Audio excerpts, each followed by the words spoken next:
Assalamualaikum warahmatullahi wabarakatuh. Perkenalkan, nama saya Ahmad Ainun Izi Ashari, NIM C73219047. Baik, di sini saya akan mempresentasikan tentang pengertian jihad dan perang menurut para fuqaha. Jadi di sini ada konsep jihad dan perang menurut Sayyid Qutb. Pemahaman Sayyid Qutb dalam masalah jihad dianggap memiliki keunikan karena menempatkan jihad pada ranah politik yang sumbernya ada pada syariat Islam. Selain itu juga menganggap bahwa jihad adalah pergerakan yang universal, yang mana membebaskan manusia dari penghambaan dan penyembahan pada selain Allah Subhanahu wa taala. Jihad di jalan Allah adalah gerakan untuk mengakhiri sistem-sistem jahiliyah yang untuk diganti dengan sistem yang sepenuhnya sesuai dengan Islam. Hal tersebut didasari adanya pemikiran bahwa hukum-hukum Allah dapat ditegaskan hanya di bawah sistem yang islami dan syariat Islam ada untuk seluruh umat manusia. Selain itu, Sayyid Qutb juga menyatakan bahwa Islam sebagai agama yang dibawa Nabi Muhammad adalah agama yang membebaskan manusia dari penyembahan terhadap manusia lainnya. Manusia harus menyembah Allah, dan ini tidak akan terwujud kecuali dalam sistem pemerintahan yang islami. Untuk itulah kemudian jihad mengambil tempat sebagai pergerakan yang bertujuan mewujudkannya. Yang kedua, konsep jihad dan perang menurut Ibnu Katsir. Pemikiran Ibnu Katsir mengenai jihad didasarkan pada penafsiran terhadap beberapa ayat Al-Quran. Salah satunya pada Quran surat At-Taubah ayat 73, yang mana berbunyi, Bismillahirrahmanirrahim, Ya ayuhan nabiyyu jahidul kuffar wal munafiqina waghlud alaihim wa ma'wanahum jahannam wa bi'sal masir. Artinya, hai Nabi, berjihadlah atau melawan orang-orang kafir dan orang-orang munafik itu, dan bersikap keraslah terhadap mereka. Tempat mereka ialah jahanam, dan itu adalah tempat kembali yang seburuk-buruknya. Ayat tersebut memiliki kata jahid, yang artinya perintah kepada seorang karena hanya ditujukan untuk Nabi Muhammad SAW. Ibnu Katsir menyatakan bahwa jihad dalam ayat ini merupakan melawan orang-orang kafir dan munafik dengan cara bersikap keras kepada mereka, seperti Allah juga memerintahkan untuk bersikap lemah lembut terhadap orang-orang mukmin. Ibnu Katsir juga menjelaskan bahwa sikap keras yang dimaksud dalam ayat ini seperti yang ditafsirkan oleh Ibnu Mas'ud, yaitu berjihad dengan tangan, jika tidak mampu maka dengan ekspresi wajah.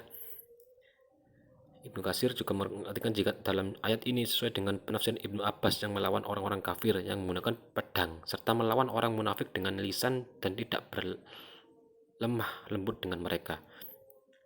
Yang ketiga, konsep jihad perang menurut Ibnu Taimiyah.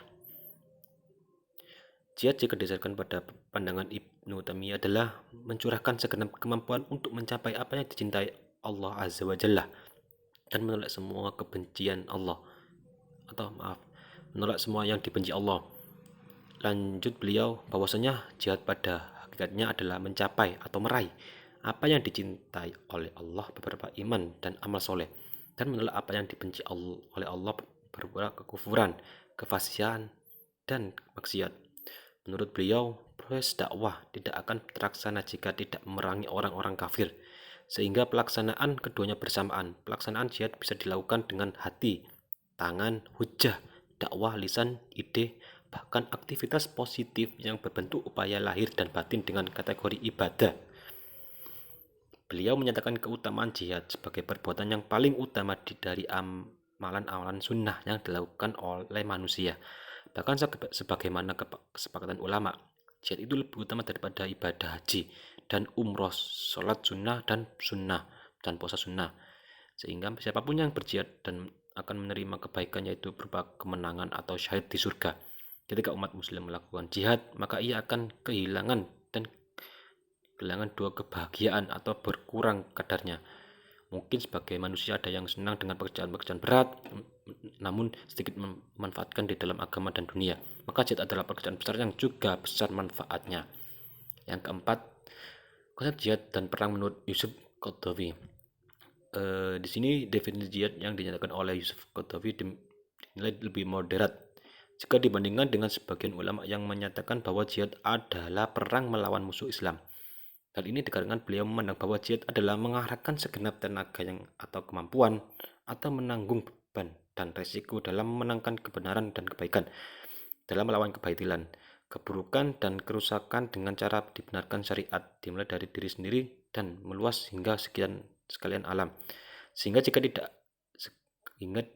tidak hanya berperang dengan musuh Islam, namun jihad sesungguhnya berperang terhadap semua kebatilan dan kebusukan atau menegakkan kalimat Allah Subhanahu wa taala.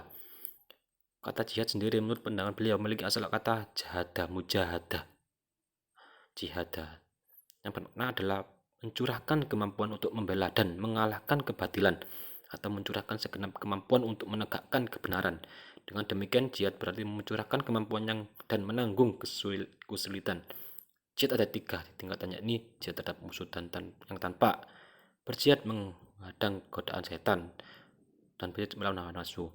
Sehingga beliau menganggap bahwa jihad sifatnya umum yang berupa berjihad melawan hawa nafsu terhadap setan, amar ma'ruf nahi mungkar, mengatakan perkataan yang benar di hadapan penguasa yang zalim dan yang lainnya.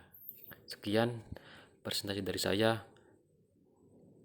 Kalau ada salah kata saya mohon maaf yang sebesar-besarnya. Wabillahi taufiq wal hidayah. Wassalamualaikum warahmatullahi wabarakatuh.